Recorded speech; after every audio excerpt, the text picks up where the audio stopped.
Hay una idea, una especie de fantasma que parece planear sobre la vida adulta, la famosa crisis de la mediana edad.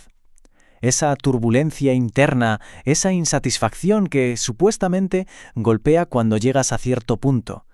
Bueno, pues hoy los protagonistas de esta historia somos nosotros, los millennials, pero nuestra crisis se ve muy diferente. Para entender bien qué nos está pasando, vamos a hacer un recorrido. Primero, veremos en qué se diferencia nuestra crisis de la clásica. Después, haremos un viaje al pasado para entender a la generación de nuestros abuelos y luego a la de nuestros padres. Y a partir de ahí, analizaremos la inestabilidad que nos define, esa búsqueda de autenticidad, y terminaremos con una pregunta, una que podría cambiar la perspectiva. Bien, empecemos por lo básico. Hay que entender cómo la crisis de la mediana edad millennial rompe por completo con el cliché que todos tenemos en la cabeza. Los símbolos lo dicen todo. El coche deportivo rojo, que era el icono del escape de la segunda juventud, ha sido sustituido. ¿Por qué? Por ansiedad, por las facturas del psicólogo y por una búsqueda casi desesperada de sentido en un mundo dominado por las redes sociales. Pues sí, no hay que darle más vueltas. La generación millennial, la que ahora mismo está entre los 30 y tantos y los 40 y pocos, se encuentra de lleno en medio de esta tormenta. Somos oficialmente los nuevos protagonistas. Pero para entender lo nuestro es fundamental mirar hacia atrás. Empecemos por la experiencia de la generación de nuestros abuelos. Pensemos un momento en esto. La generación silenciosa se forjó en la pura supervivencia. Les tocó la Gran Depresión, la Segunda Guerra Mundial.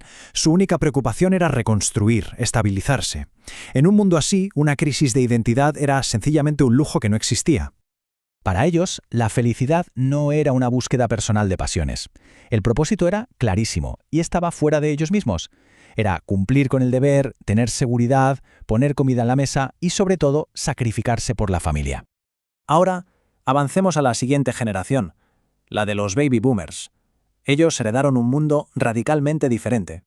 Con la comodidad y la estabilidad, el propósito cambió por completo. Pasó de ser algo colectivo, como la familia o la comunidad, a ser algo individual, el éxito profesional, el estatus. La identidad ya no venía del sacrificio, sino del trabajo. Y es justo aquí donde nace el famoso cliché. Después de una vida entera siguiendo las reglas y logrando esa estabilidad material, aparecía una sensación de vacío. Un ¿y ahora qué? Ese deseo de vivir de verdad es el que dio pie a la idea de reinventarse, de comprarse el deportivo y buscar algo más. Y esto nos trae de vuelta al presente, a la dolorosa y particular experiencia millennial. Una crisis que no nace del vacío en medio de la abundancia, sino de algo muy distinto. Una encuesta reciente arrojó un número que, la verdad, captura perfectamente nuestro dilema. 81%. ¿Y qué significa ese 81%? Pues algo tan crudo como que la gran mayoría de los millennials sienten que ni siquiera pueden permitirse el lujo de tener una crisis de la mediana edad. La idea de dejar el trabajo o comprarse un coche por impulso es, para muchos, simplemente una fantasía. En lugar de pensar en lujos, esta generación vive con una sensación constante de ir por detrás. Crecimos en medio de la crisis financiera de 2008 y ahora nos enfrentamos a trabajos precarios y un coste de vida que hace que hitos como comprar una casa parezcan imposibles. Y mientras, las redes sociales nos bombardean con vidas aparentemente perfectas que solo alimentan la frustración. Pero ojo, que la crisis no es solo económica. El cambio de fondo es filosófico, sobre lo que significa ser feliz.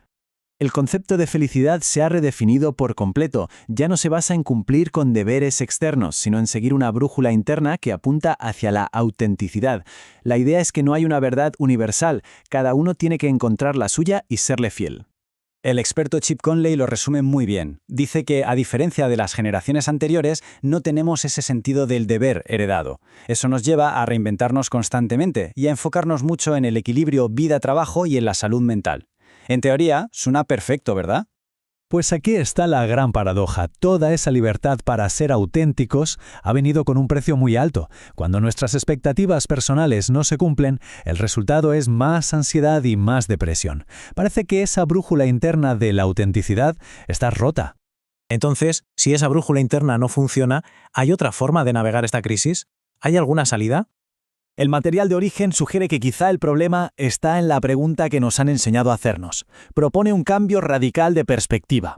En lugar de preguntarnos ¿cómo me beneficia esto a mí?, empezar a preguntar ¿cómo puedo servir yo a los demás?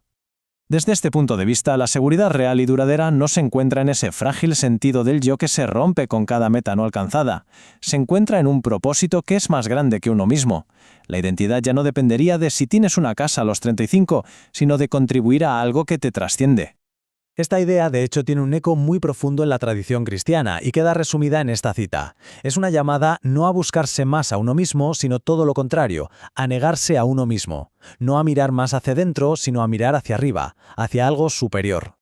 Y eso nos deja con una reflexión final bastante provocadora. En un mundo obsesionado con la autorrealización, quizá la salida a la crisis no sea encontrarnos a nosotros mismos, sino encontrar un propósito por el cual valga la pena precisamente olvidarse de uno mismo.